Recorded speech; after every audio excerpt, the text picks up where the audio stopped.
শিক্ষার্থীর জন্য ইংরেজি গ্রামারের টেন্স কাল শেখাটা খুব গুরুত্বপূর্ণ। সহজভাবে বললে কোনো কাজ কখন হচ্ছে বা হয়েছে তা বোঝানোই হল টেন্স। প্রধানত টেন্স ৩ প্রকার। নিচে এই ৩টির নাম, সহজ উদাহরণ এবং ব্যাখ্যা দেওয়া হল। প্রেজেন্ট টেন্স বর্তমান কাল। যে কাজ বর্তমানে বা এখন হয় তাকে প্রেজেন্ট টেন্স বলে। উদাহরণ: আই ইট রাইস, আমি ভাত খাই।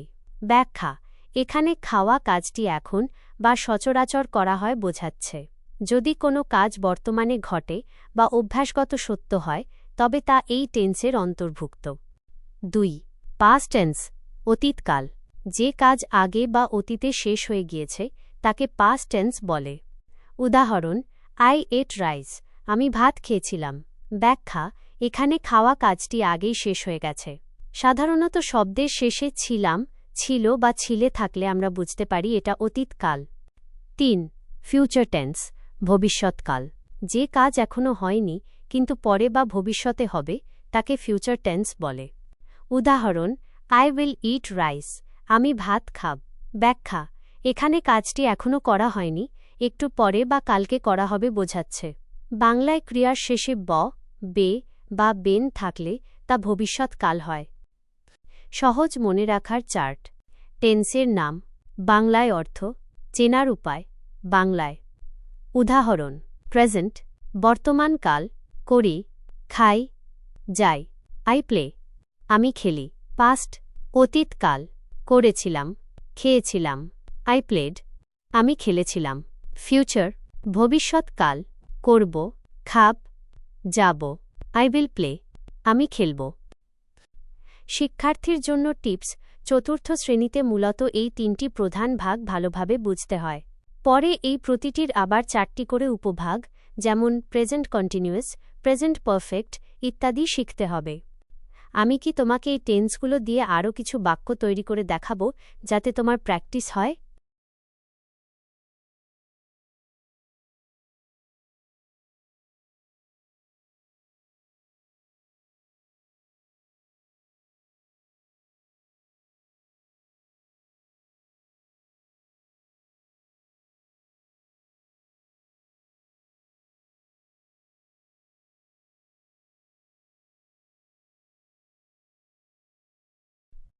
চতুর্থ শ্রেণীর পাঠ্য বইয়ের সাথে মিল রেখে আমি নিচে ৩টি পরিচিত কাজ ভার্ব ব্যবহার করে টেন্সের রূপগুলো দেখাচ্ছি।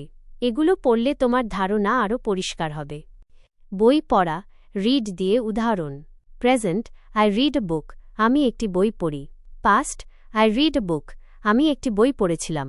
মনে রেখো, রিড এর বানান একই থাকে কিন্তু অতীতে উচ্চারণ হয় read. Future I will read a book, আমি একটি বই পড়ব। ২. স্কুলে যাওয়া, গো দিয়ে উদাহরণ: present I go to school, আমি স্কুলে যাই।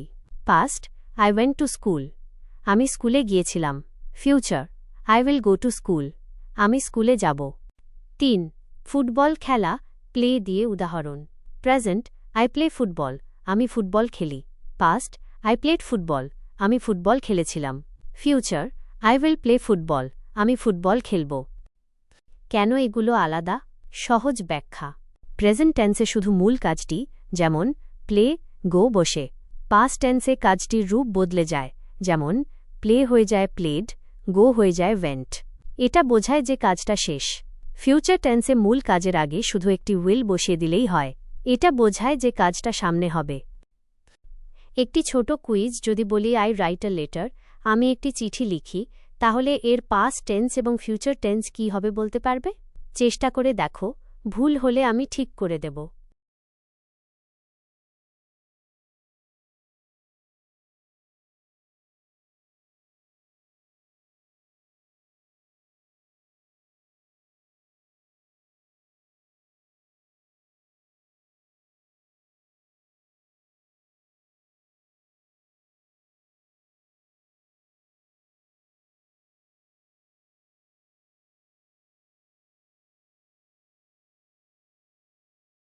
তোমার উত্তরটি একদম সঠিক হয়েছে।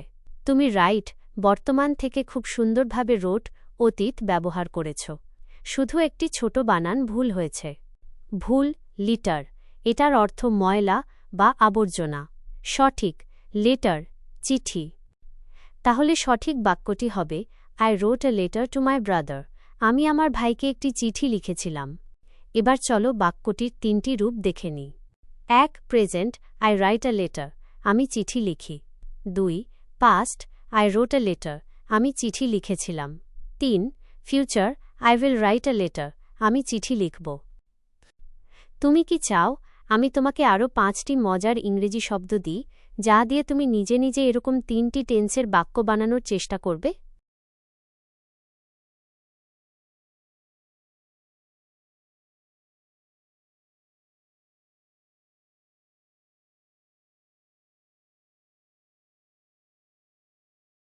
অবশ্যই। এখানে 5টি খুব সহজ এবং মজার শব্দ, ভার্ব দেওয়া হলো, যা আমরা প্রতিদিন ব্যবহার করি। তুমি এগুলো দিয়ে বাক্য তৈরি করার চেষ্টা করো। ভার্ব, কাজ। অর্থ, প্রেজেন্ট, বর্তমান, পাস্ট, অতীত। ফিউচার, ভবিষ্যৎ। ড্রিঙ্ক, পান করা। Drink, drink, will drink. Sleep, ঘুমানো। Sleep, slept, will sleep. Draw, ছবি আঁকা। Draw, drew, will draw. Sing, গান গাওয়া। Sing, sang, will sing. Catch, ধরা। Catch, caught, will catch. তোমার জন্য ছোট একটা টাস্ক। উপরের তালিকা থেকে যে কোনো 2টি শব্দ বেছে নাও এবং সেগুলো দিয়ে 3টি টেন্সে বাক্য লিখে দেখাও। যেমন তুমি ড্র বেছে নিলে লিখতে পারো present, I draw a picture. Past, I drew a picture.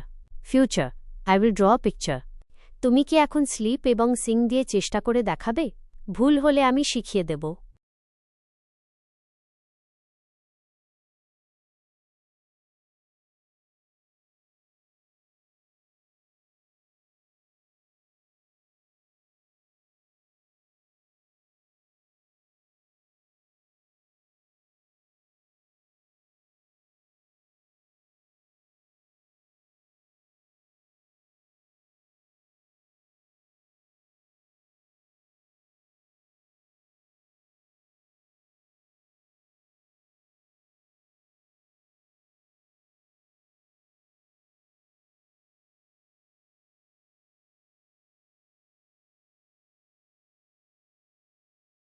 চমৎকার! তুমি একটি খুব সুন্দর বাক্য লিখেছ। তবে এখানে একটি মজার বিষয় আছে যা তোমার জানা দরকার। তুমি লিখেছ I am sleeping in the bed. এটিও বর্তমান কাল, তবে গ্রামারের ভাষায় একে বলা হয় প্রেজেন্ট কন্টিনিউয়াস টেন্স, মানে কাজটি এই মুহূর্তে চলছে। যেহেতু আমরা শুরুতে মূল 3টি টেন্স শিখছিলাম, তাই চলো দেখে নিই তোমার বাক্যটিকে সেই 3টি সাধারণ রূপে সিম্পল ফর্মস কিভাবে লেখা যায়। প্রেজেন্ট টেন্স, সাধারণ বর্তমান। I sleep in the bed, আমি বিছানায় ঘুমাই, এটি তোমার অভ্যাস বা সাধারণ কাজ। 2. পাস্ট টেন্স, অতীত। I slept in the bed, আমি বিছানায় ঘুমিয়েছিলাম। 3. ফিউচার টেন্স, ভবিষ্যৎ। I will slip in the bed, আমি বিছানায় ঘুমাব।